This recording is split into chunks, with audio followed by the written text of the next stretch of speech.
Assalamualaikum warahmatullahi wabarakatuh. Alhamdulillahilladzi anzala ala 'abdihi al-kitaba wa lam yaj'al lahu 'iwaja qayyiman liyundhira ba'san shadida min ladunhu wa yubashshiral mu'minina alladzina ya'maluna as-salihati anna lahum ajran hasana.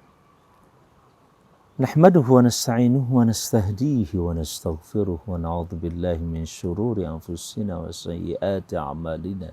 من يهد الله فلا مضل له ومن يضلل فلا هادي له أشهد أن لا إله إلا الله وحده لا شريك له وأشهد أن محمدا عبده ورسوله لا نبي بعده اللهم صل وسلم وبارك على هذا النبي المصطفى رسولك محمد القدوة الحسنة وعلى آله وصحبه ومن والاه وبعد قال الله عز وجل أعوذ بالله من الشيطان الرجيم يا أيها الذين آمنوا اتقوا الله حق تقاته ولا تموتن إلا وأنتم مسلمون وقال أفلا يتدبرون القرآن أم على قلوب أقفالها صدق الله العظيم. Kembali di hari Jumat penuh berkah ini kita menikmati hidangan Allah Subhanahu wa taala mulai dari sebelum subuh. Secara fisik kita menikmati udara segar sebagaimana hari-hari yang lain. Kemudian kita juga menikmati hidangan dalam bentuk salat tahajud, kemudian salat witir, dilanjutkan terus dengan ibadah-ibadah lain, terutama salat subuh berjamaah, qobliyah subuh yang memiliki nilai luar biasa, lebih baik daripada dunia dan seisinya. Kalau kita mencari dunia sesuap nasi atau sebongkah emas atau satu gunung emas sekalipun, Allah janjikan bagi mereka yang menunaikan salat sebelum subuh atau qabliyah subuh 2 rakaat itu jauh lebih baik dibandingkan dengan dunia dan seisinya. Hanya iman yang bisa mengerti tentang pernyataan dan janji seperti ini. Begitu hanya dengan salat subuh berjamaah seperti kita qiyamul lail semalam suntuk. Betapa rugilah pada saat kita tertinggal salat subuh berjamaah, terutama di masjid. Begitu halnya dengan sesudah subuh kita juga berlanjut dengan ma'thurat hisnul muslim, benteng seorang muslim dalam bentuk zikir kepada Allah. Karena zikir kepada Allah itu langsung menyatukan pikiran kita, langsung terkonsentrasi kepada Allah Azza wa Jal, sehingga tidak sempat setan pun menjebak pikiran kita, yang memang disitulah kerjanya syaitan, atau hanya sebatas itulah kehebatan setan sebagaimana pernah disampaikan pada video yang lain. Saudara-saudara sekalian, pada saat itulah kita menikmati hidangan Allah Azza wa Jal, terutama di hari Jumat ini bisa dilanjutkan dengan bacaan suratul kahfi yang banyak sekali hadis merekomendasikan dari Rasulullah sallallahu alaihi wasallam agar kita membaca suratul kahfi baik 3 ayat pertama dan terakhirnya juga, atau 10 ayat pertama dan juga 10 ayat terakhir, terutama kalau kita membacanya secara lengkap, yang insya Allah kalau sudah cukup lancar kita membacanya tidak lebih dari 15 menit saja, 20 dan paling lama 30 menit. Itu pun kalau berhenti sejenak untuk mentadabburkan isi dan kandungannya. Bagaimana suratul kahfi melengkapi hari Jumat di samping perbanyak salawat kepada Rasulullah sallallahu alaihi wasallam, dan juga kita memperbanyak istighfar, memperbanyak amal saleh kita, termasuk pada saat Jumat kita juga memperbanyak kekhusyuan kita pada saat kita menyimak khutbah Jumat dan juga salat Jumatnya. Dan jangan lupa di sore hari optimalkan dengan khusyuk berdoa dan berzikir kepada Allah Azza wa Jalla, karena pada saat itu adalah saat yang mustajab. Sebagaimana hari-hari dan jam-jam yang lain juga insya Allah mustajab, tapi di saat itu banyak di antara para ulama yang memanfaatkan sore hari Jumat sebagai sore yang begitu bernilai dan begitu lebih berharga. Saudara-saudara sekalian, kita akan mencoba untuk menggali sedikit mengupas sedikit atau mentadaburkan, menghayati, merenungkan surah Al-Kahfi. Kenapa suratul Kahfi begitu direkomendasi oleh Nabi SAW untuk dibaca setiap hari Jumat? Saya tadi akan menyampaikan hadis maupun sejumlah pengalaman para ulama. Silahkan buka di Google ya, sebagai e-library kita, perpustakaan elektronik yang disinilah manfaat teknologi. Islam tidak pernah menolak kemajuan dan dinamika kehidupan, bahkan perkembangan apapun, selama itu memberikan manfaat. Kalau ada kesalahan manusia menggunakannya, itu kembali kepada manusianya dan teknologi tidak bisa disalahkan. Saudara-saudara sekalian, oleh karena itu maka kita sebagai manusia yang cenderung mencintai kebaikan dan selalu ingin menghadirkan kebaikan, ya kita isi media sosial ini, termasuk YouTube, kemudian juga video, bahkan internet dan lain sebagainya, Facebook, isilah dengan nilai-nilai kebaikan, pengalaman-pengalaman orang-orang baik, dan seterusnya yang selalu menginspirasi. Sekali lagi, mari kita masuk dengan firman Allah Azza wa Jalla, suratul Kahfi ini. Suratul Kahfi adalah surah yang diturunkan di Mekah. Paling panjang, tapi bahkan diletakkan di juz yang ke-15 dan tambah juz ke-16 sedikit. Nah, saudara-saudara sekalian, ketika diletakkan di sini dinyatakan sebagai surah Makkiyah, surah yang kita tahu karakter Makkah itu adalah sebuah kondisi di mana Nabi SAW lebih mengedepankan dan menekankan pembentukan dan penguatan akidah. Karena pada saat persoalan akidah yang itu merupakan konsumsi hati nurani itu sudah selesai, dalam pengertian kokoh, kuat, hebat mereka keyakinannya, maka yang lainnya akan selesai. Sederhana kelihatannya, atau kadang-kadang dogma, tidak. Saat kita kuliah pun begitu menyimak dan mendengar seorang dosen, apalagi doktor dan profesor, dasar yang kita kedepankan justru adalah keyakinan kita kepada sang profesor. Profesor ini jujur, tidak mungkin menyampaikan teori yang bohong kepada kita. Keyakinan itu, keyakinan yang mengantarkan kita kepercayaan. Kalau itu bisa berlaku dalam kehidupan kita, yang konon kita klaim, kita aku sebagai sebuah sikap ilmiah, kenapa itu tidak bisa diberikan dalam konteks kehidupan beragama, terutama Islam yang sangat-sangat mengedepankan akal pikiran kita juga. Yang akal pikiran itu bukan hanya di sini, tetapi pada hati nurani kita yang bisa meyakini. Dan itu membutuhkan pikiran yang tidak sederhana. Apa yang kita lakukan dengan riset, itu semuanya berangkat dari sebuah keyakinan terhadap teori-teori yang ada, atau yang kita lihat secara kasat mata, secara indrawi seperti ini, ada apa di belakangnya? Kalau sudah bicara ada apa di belakangnya, itu berarti kita harus menyiapkan keyakinan yang kokoh terhadap sesuatu yang ada di balik panca indera kita. Ilmiah bukan? Jangan katakan tidak ilmiah untuk kajian-kajian keislaman, terutama persoalan-persoalan yang metafisik. Karena hidup ini adalah fisik dan metafisik.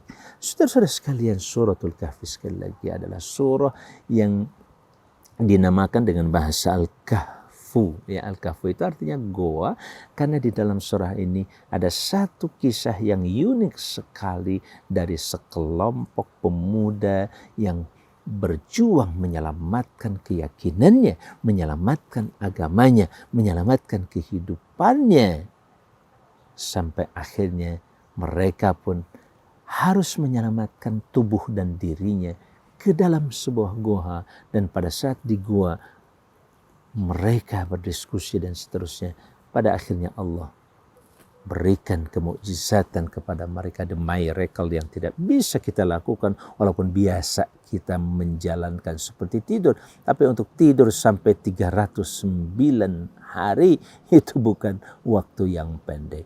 Tidur 309 hari, kita tidur baru 7 jam saja atau 8 jam saja sudah lelah. Tapi mereka tidur 309 hari itu tidak ngendusin, tidak bangun, kemudian akhirnya mereka dibangunkan setelah usia tidur mereka 309 hari, bahkan dengan seekor anjing yang membersamai mereka. Saudara-saudara sekalian, dalam hadis Nabi SAW dinyatakan bahwa suratul Kahfi ini siapa yang membacanya 10 ayat di yang pertama, ada juga riwayat mengatakan 10 ayat terakhir, ya begitu halnya dengan yang mengatakan 3 ayat, apalagi yang seluruh surahnya.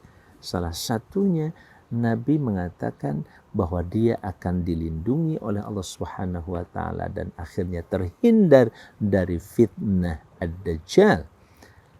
Fitnah ad-dajjal, satu fitnahnya, yang kedua dajjalnya. Dajjal adalah sosok yang bakal terjadi kelak menjelang terjadinya kiamat atau hari kiamat. Ya, sebagai tanda segera terjadinya kiamat kubro ketika seluruh alam ini dihancurkan dan diluluhlantakkan oleh Allah Subhanahu wa taala, apalagi manusia di dalamnya. Maka sebelum peristiwa itu terjadi, maka Dajjal menjadi sosok yang sangat mengerikan dan menakutkan. Dan yang terpenting adalah fitnah yang disebarkan oleh Dajjal. Fitnah apa? Fitnah klaim dia sebagai Tuhan. Dengan Allah berikan fitnah itu kepadanya dalam bentuk kemampuan menghidupkan orang mati, menyembuhkan orang sakit yang tidak bisa sembuh selama ini, mata seseorang yang buta bisa sampai bisa melihat kembali. Semuanya itu merupakan fitnah Allah terhadap Dajjal, dan kemudian Dajjal menjadi fitnah buat manusia. Saudara-saudara sekalian, kalau bicara fitnah Dajjal di sini juga sangat penting kita tidak terkonsentrasi pada Dajjalnya, yang itu merupakan kebesaran kekuasaan Allah kelak menjelang hari kiamat. Mudah-mudahan kita tidak menemui alam itu atau masa itu atau periode Dajjal seperti itu. Begitu hanya kita berdoa agar keturunan kita juga tidak ketemu dengan Dajjal, terhindar dari Dajjal, termasuk fitnah Dajjal. Ketika Nabi mensabdakan dan berpesan kepada para sahabat tentang suratul Kahfi ini dapat menangkal dari fitnah Dajjal, padahal dari Nabi sampai detik ini saja sudah 400 tahun lebih lamanya, atau 1440 tahun lamanya, kita belum bertemu juga dengan Dajjalnya. Tetapi pertanyaannya, apakah fitnah Dajjal, fitnah yang kelak akan dijadikan sebagai senjata Dajjal, tidak terjadi? Semenjak zaman Nabi SAW, namanya fitnatul Dajjal yang menjebak manusia kepada kekufuran, apalagi ketika dia mempertontonkan kebesaran-kebesaran dan kehebatan-kehebatannya secara empirik, bisa memindahkan ini, bisa memindahkan itu, seakan-akan itulah Tuhan. Bukankah itu sebuah fitnah? Sihir yang dipertontonkan di antara manusia, kehebatan di luar apa yang diketahui oleh kasat mata, ternyata betul terjadi. Ketika kita bicara misalkan kepada seseorang tentang karakter dirinya, padahal kita nggak pernah ketemu, dianggap wah ini luar biasa hebat, tahu tentang persoalan transenden atau gaib. Bukankah itu fitnah terhadap kita yang bisa mengurangi dan menggoda serta sampai pada tingkat membuat kita mungkin tergoncang keyakinannya kepada Allah Subhanahu wa taala, kemudian masuk pada keyakinan mereka sampai ada yang berani mengatakan, "Oh, Tuhan sudah mati." Bukankah itu salah satu bentuk daripada fitnatul Dajjal? Filsafat yang mengatakan the God is dead. Ya, Tuhan itu adalah kematian atau sudah mati. Jelas itu adalah sebuah ungkapan fitnah Dajjal. Saudara-saudara sekalian, Rasulullah SAW mengantarkan kita memproteksi diri kita dari fitnah, dari segala jebakan fitnah, gangguan, dan hal-hal yang bisa mencelakakan kita dari perspektif Dajjal. Itu adalah dengan suratul Kahfi. Bagaimana korelasinya? Sebagaimana halnya ketika saya menggambarkan bagaimana surah atau isti'adzah a'udzubillahi samiil alim minasyaitonir rajim adalah sebuah senjata atau hisnun, benteng melindungi kita dari setan. Begitu halnya ketika Rasulullah SAW juga merekomendasikan pada kita untuk membaca surah Al-Baqarah 5 ayat pertama, kemudian 3 ayat terakhir dan 2 ayat di tengah-tengah itu. Nah, 3 ayat yang terakhir misalkan ketika saya mencoba menghayati dan mentadabburkannya, apa korelasi antara ayat ini sebagai proteksi perlindungan diri dari syaitan dengan ungkapan ayat itu? Apa korelasinya? Ini penting coba kita renungkan dalam teori dan praktek tadabbur penghayatan terhadap Quran. Sudah disampaikan bahwa Allah tadi korelasinya misalkan setan bisa menyesatkan manusia itu senjatanya cuma satu apa? Menggoda. Apa yang digoda oleh setan adalah pikiran kita. Karena pikiran inilah yang seringkali terbelah atau terjebak pada fenomena-fenomena yang cuman kita lihat. Sementara nomenanya di belakang yang tidak kita lihat, yang tidak kita dengar, yang tidak kita sentuh, itu tidak pernah diyakini sebagai sebuah kenyataan yang ada. Saya bicara misalkan seperti ini. Menunjukkan apa? Menunjukkan tingkat pikiran saya. Di mana pikiran itu? Yang ada adalah otak. Yang ada adalah gumpalan-gumpalan otak di kepala ini. Kecerdasan adanya di mana? Kebodohan adanya di mana? Tidak bisa kita deteksi.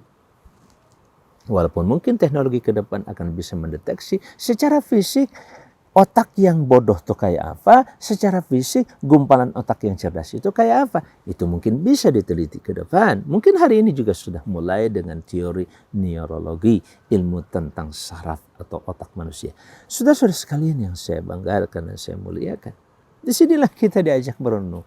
Apa korelasi surah Al-Kahfi ini dengan fitnatud dajjal atau dengan penangkalan diri dan proteksi diri terhadap fitnah dajjal.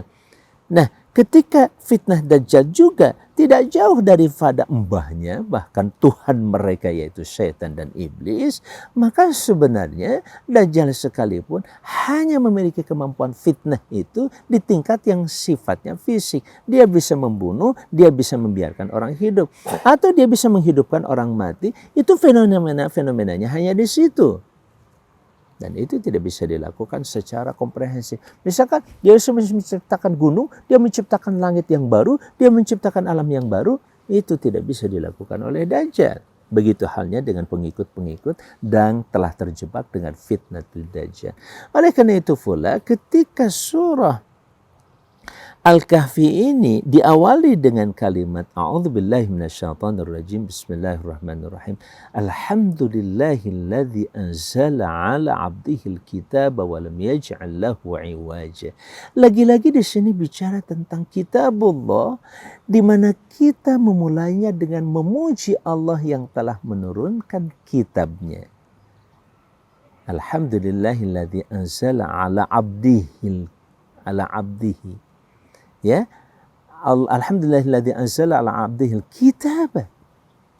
Pertama, bagaimana kita bisa melindungi diri kita, yaitu dengan cara menguatkan puji syukur kita kepada Allah Azza wa Jalla yang akan melindungi kita dan telah serta terus melindungi kita. Itu yang pertama. Dengan cara apa? Dengan cara Allah kemudian menurunkan kepada hambanya. Dengan demikian, kuatkanlah status diri kita sebagai hamba Allah Azza wa Jal. Melalui suratul Kahfi ini, kita diajarkan bagaimana seharusnya kita benar-benar menjadi hamba Allah Azza wa Jalla ini. Yang ketiga apa? Kitab. Alkitab lagi-lagi sebagaimana di awal-awal surah Al-Baqarah yang direkomendasi sebagai proteksi dari mbahnya Dajjal yaitu setan dan iblis. Bahkan Tuhannya Dajjal dan iblis, Tuhannya Dajjal sekalipun yaitu iblis katakanlah. Nah itu juga diawali dengan Dzalikal kitabu la raiba fi, setelah alif lam mim kemudian lagi-lagi Alkitab. Di sini juga ada korelasi anzala ala abdihil kitaba walam yaj'al lahu iwaja. Kalau di sana la raiba fihi, tidak ada kesangsian, sedangkan di sini ada kalimat tidak sedikit pun mengandung penyimpangan, alias dia benar-benar objektif, lurus dengan seluruh fakta dan kehidupan. Tidak ada yang berbenturan satu sama lain, dan tidak ada sebuah gagasan yang menyesatkan kalian. Yang sebaliknya, disitulah justru fitnah Dajjal akan menyesatkan pikiran kita, menyesatkan keyakinan kita, dan seterusnya dan seterusnya. Lihat, wallahualam, itu dengan tadabbur kita akan menemukan korelasi antara apa hubungan surah ini dengan proteksi diri dari fitnah Dajjal. Pertama, Dajjal sekali lagi hanyalah sosok yang menjadi bagian dari kaki tangan setan, di mana Tuhan dia saja, yaitu setan atau iblis, hanya punya kemampuan yang namanya menjebak manusia melalui pikiran-pikiran, dibikin was-was, dibikin ragu kita terutama kepada Allah Subhanahu wa taala. Dan suratul Kahfi maupun suratul Baqarah sebaliknya dikokohkan pikiran kita. Ibarat kita punya perisai, punya tameng, ya, perisai dalam sebuah pertempuran ala tradisional lama, kita punya perisai melindungi diri kita. Pikiran kita telah membuat sebuah perisai, dan pikiran kita pun menjadi perisai untuk tidak terjebak dengan pikiran-pikiran yang diilhamkan atau diinspirasi oleh setan, apalagi hanya seorang Dajjal. Saudara-saudara sekalian, itu diantara korelasi. Maka dari itu, semakin kita terus kuat terhadap kitabullah, keyakinan kita, proses interaksi kita dengan kitabullah ini semakin kuat, terutama dalam kehidupan kita, istihda pencarian hidayah di balik kitabullah ini. Sehingga ketika Dajjal misalkan menyesatkan pikiran kita dalam konteks ekonomi, udahlah kamu gak usah pakai dagang begini, ambillah sedikit keuntungan dengan cara kurangi timbangan dan lain sebagainya. Itu pikiran-pikiran Dajjal, fitnah yang bersumber dari setan. Kita mengatakan tidak, keuntungan itu hanya sedikit dan sebentar, tapi kejujuran akan menanamkan keuntungan seumur hidup dalam kehidupan kita. Apalagi kita akan sangat-sangat mendapatkan keberkahan di balik kejujuran itu dari Allah Subhanahu wa taala. Itu cara menangkal pikiran-pikiran yang kerap muncul dalam pikiran kita, dan itu bersumber dari iblis atau dari setan, atau dalam bentuk fitnah Dajjal seperti tadi, atau dalam kehidupan berpolitik. Sudahlah, politik ini kan bagaimanapun harus penuh dengan siasat. Bikinlah trik-trik supaya kamu menang. Yang penting bagaimana dengan memanipulasi data, memanipulasi orang dengan money politik dan lain sebagainya. Orang bisa memilih kita karena seakan-akan kita dermawan atau hanya melihat uang kita, sementara negara akan dikelola oleh orang yang tidak memiliki perspektif pemikiran yang baik, apalagi begitu rakus ingin menguasai negara ini untuk kekayaan pribadi, kelompok dan lain sebagainya, tidak peduli dengan rakyat dan kerusakan serta kehancuran alam yang terjadi pada negara ini. Apalagi pada saat muncul, sudahlah, jangan bawa-bawa agama dalam urusan bernegara. Cukup kitalah yang paling mampu menguasai, dan kitalah yang bisa menjadikan negara ini begitu makmur. Gak usah bawa-bawa agama. Lalu apa yang terjadi? Lihat kehancuran terjadi di mana-mana. Gunung yang sudah diciptakan oleh Allah begitu lebat dengan tumbuh-tumbuhan, dengan hutannya, hancur begitu saja. Akibatnya apa? Banjir bandang di mana-mana dan lain sebagainya. Telah terjadi dan telah terbukti firman Allah Azza wa Jalla secara empirik, secara kasat mata. Coba jaga itu semuanya. Insya Allah akan tertib hidup ini dan tenang hidup ini insya Allah. Ketika hujan, jelas salurannya kemana, tingkat penyerapan alam dan bumi pun seberapa jauh, dan yang dialirkan ke sungai pun akan sangat jelas, kemudian dinikmati oleh kita, sehingga tidak terjadi yang namanya banjir, kecuali sedikit saja kalaupun itu terjadi. Saudara-saudara sekalian, begitulah ketika kita mendapatkan semacam ilham-ilham yang kelihatannya bagus di awal, tapi padahal buruk. Begitu halnya barangkali dengan Omnibus Law, kelihatan sangat baik, di satu sisi, tapi kalau diperdalam mungkin banyak permasalahan yang harus diantisipasi. Jangan sampai terjadi itu. Maka pilihan orang cerdas, pilihan orang yang tentu saja ingin menggunakan pikirannya dengan baik, kita akan memilih untuk menolak yang lebih banyak mudarat dan kerusakan yang ditimbulkan daripada kita mengambil maslahat, dan maslahat itu atau manfaatnya hanya sedikit saja. Hanya bisa menyelamatkan katakanlah 30 orang saja atau 30% saja, sementara yang 70% bahkan keturunan anak cucu kita akan menderita misalkan dengan sebuah undang-undang yang diciptakan. Itu penting menjadi perhatian kita. Fitnatul Dajjal itu juga termasuk di dalamnya. Saudara-saudara sekalian, Alhamdulillahilladzi anzala ala abdihil kitab. Dengan kitab inilah tadi kita diajarkan berpikir cerdas. Bahkan kitabullah Al-Quran disebut dengan Furqan, sebagaimana kitab-kitab yang lain seperti kitab Taurat juga disebut Furqan. Kenapa? Sebab dengan kitab itulah kita akan diberi kemampuan oleh Allah SWT membedakan mana yang manfaat, mana yang mafsadat, mana yang manfaat buat kita, mana yang merusak buat kehidupan kita. Bahkan mana Tuhan yang sebenarnya dan mana yang bukan Tuhan. Saudara-saudara sekalian, Suratul Kahfi diawali dengan puji syukur pada Allah atas pertama diutusnya hambanya yaitu Muhammad SAW membawa risalah yaitu kitabullah qayyimah. Dan kitabullah ini di samping la iwaj, tidak ada penyimpangan, dia tegak berdiri kokoh, tidak akan terguncang oleh isme pemahaman pikiran-pikiran manusia yang akan menyesatkan dengan kitabullah. Dan kitabullah selalu mengoreksi pikiran-pikiran manusia. Bahkan ketika mereka tersesat memahami kitabullah, Quran itu sendiri telah memberikan jawaban kepadanya. Karena Quran ini terus hidup bersama kehidupan kita. Karena dia datang dari yang maha hidup, bahkan yang maha benar. Al-Hayyul Qayyum, Al-Haq, dialah Allah Azza wa Jalla. Nah, selanjutnya episode demi episode atau ketika ada kisah itu juga sangat erat hubungan dengan bagaimana kita memperkuat ketahanan diri kita, pikiran kita, kognisi kita, afeksi kita dengan keyakinan dan perasaan yang kuat, bahkan perilaku kita seluruhnya mencerminkan salah satu di antara kesiapan kita dalam menghadapi kehidupan ini, termasuk memproteksi diri kita dari fitnah ad-Dajjal atau pemikiran-pemikiran seperti yang telah digambarkan oleh Rasulullah tentang apa saja yang bakal dilakukan oleh Dajjal. Itu pun fitnahnya terjadi pada saat ini pula.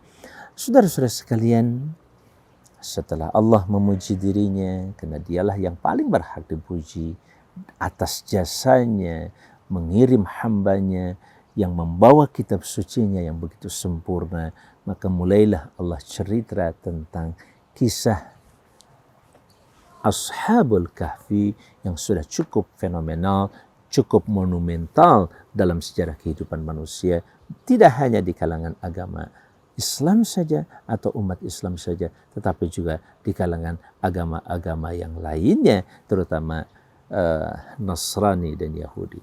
Saudara-saudara sekalian, Ashabul Kahfi mengajarkan banyak hal yang begitu berharga dalam kehidupan kita. Saya akan sampaikan episode demi episode sementara ini.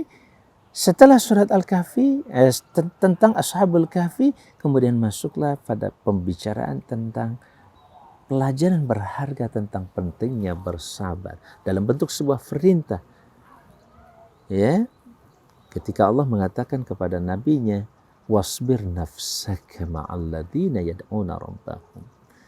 Tentang pelajaran bersabar ini, sesudah itu kemudian masuk pada pembahasan contoh tentang dua orang yang diberi oleh Allah Subhanahu wa taala kenikmatan dalam bentuk seperti air hujan turun dari langit, kemudian kehidupan dunia tentu saja, kemudian terserap ke bumi, tumbuh-tumbuhan, tapi hanya dalam waktu singkat dia bisa hancur ketika ada bencana, ada badai. Badai dalam bentuk katakanlah angin panas yang membuat kebun itu terbakar habis, atau banjir bandang yang membuat kebun yang mau dipanen itu juga hancur.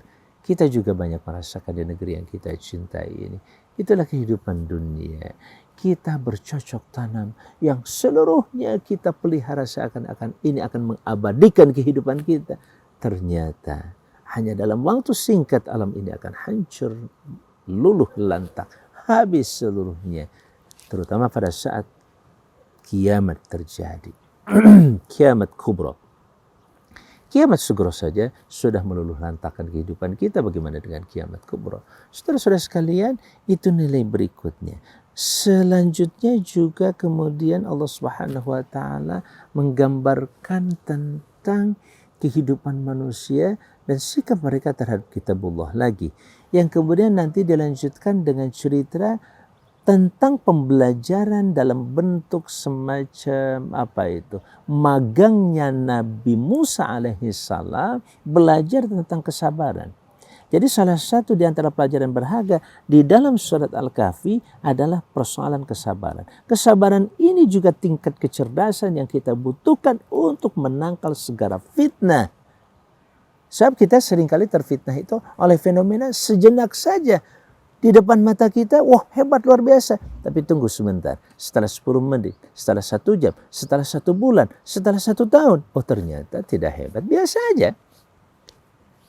Kesabaran yang bisa menguji ketahanan kita untuk menguji sesuatu apakah fakta yang sesungguhnya atau hanya sekedar fenomena saja. Sesuatu yang terjadi sekilas tapi tidak abadi dalam kehidupan kita. As-sabru tidak sederhana. Sampai seluruh Nabi harus belajar bersabar. Seluruh Nabi terutama yang disebut dengan Nabi Ulul Azmi. Ya, Ulul Azmi minar Rusul. Itu juga salah satu kelebihan utama dikenal dengan Ulul Azmi. Karena mereka memiliki tingkat kesabaran yang luar biasa dibandingkan dengan para Nabi yang lain. Nah saudara-saudara sekalian, sesudah itu kemudian Allah menggambarkan dan menceritakan tentang Dzulqarnain. Dan Dzulqarnain bagaimana tampil sebagai seorang pemimpin waktu itu, bahkan menguasai 2 kawasan yaitu timur dan barat. Kapan terbitnya dan kapan tenggelamnya matahari itu adalah wilayah yang dikuasai oleh Dzulqarnain. Pelajaran apa? Termasuk pada saat itu dikorelasikan dengan persoalan Dajjal, bahwa kita membangun sebuah negara, kita memiliki sebuah bangsa yang memiliki kekuatan dan kekuasaan, bahkan bagaimana di situ diceritakan Dzulqarnain mampu membangun sebuah bendungan atau satu tembok yang sangat kokoh kuat yang menjegal kejahatan Ya'juj wa Ma'juj. Ya'juj wa Ma'juj yang kelak nanti mereka keturunan-keturunan yang begitu banyak nanti akan kemudian keluar dan menjebol dinding yang begitu tangguh dan sudah dibuat oleh Dzulqarnain. Dari apa? Dari tembaga. Ini juga menginspirasi kita bahwa umat Islam tidak boleh hanya mengandalkan kekuatan-kekuatan sivil. Dia harus memiliki kekuatan-kekuatan yang disebut dengan kekuasaan dalam sebuah negara bangsa. Yang terakhir, pada akhirnya setelah kisah Dzulqarnain ini, Allah Subhanahu wa taala menutup dengan kembali mengenai sikap manusia terhadap kitabullah itu sendiri. Termasuk yang paling utama adalah informasi tentang hari kiamat dan akhirat itu sendiri. Dan begitu halnya puncak kehidupan manusia pun adalah pada saat manusia mengkonsentrasikan dirinya untuk bertemu dengan Allah yang maha menciptakannya dan menjanjikan untuk menyambut kita kelak di surganya. Faman kana yarju liqa Allah, oleh karena itu siapa yang merindukan dan berharap bertemu dengan Allah Subhanahu wa taala, kuncinya adalah falyamal amalan salihah, beramal salehlah yang sebanyak-banyaknya, wa la yusyrik bi ibadati rabbih ahada, dan janganlah dia mempersekutukan Allah dengan sesuatu pun yang memang tidak berhak dipertuhankan.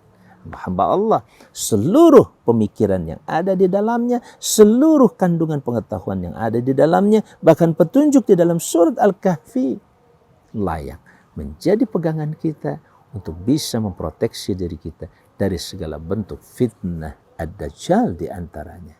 Bahkan dalam hadis yang lain, ketika kita membaca surat Al-Kahfi secara keseluruhan, maka memancarkan cahaya dari diri orang yang membaca itu.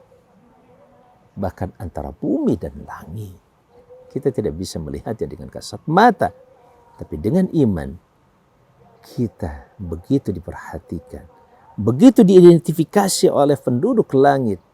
Mereka yang memancarkan cahaya sampai ke langit itu siapa? Di antaranya mereka yang membaca suratul Kahfi secara keseluruhan. Hadanallahu wa iyyakum ajma'in. Mudah-mudahan Jumat yang penuh dengan keberkahan, salah satunya adalah bentuk kebaikan yang menjadi ciri dari keberkahan, karena berkah itu adalah baik. Semakin bertambah kita kebaikan, semakin berkah. Jumat mengantarkan kita kepada kebaikan yang berlipat-lipat. Mungkin beda dengan hari-hari yang lain. Tapi kalau kita sama seperti hari Jumat, menjadikan hari ini penuh dengan kebaikan, tentu keberkahan Allah akan berikan. Tidak hanya di hari Jumat.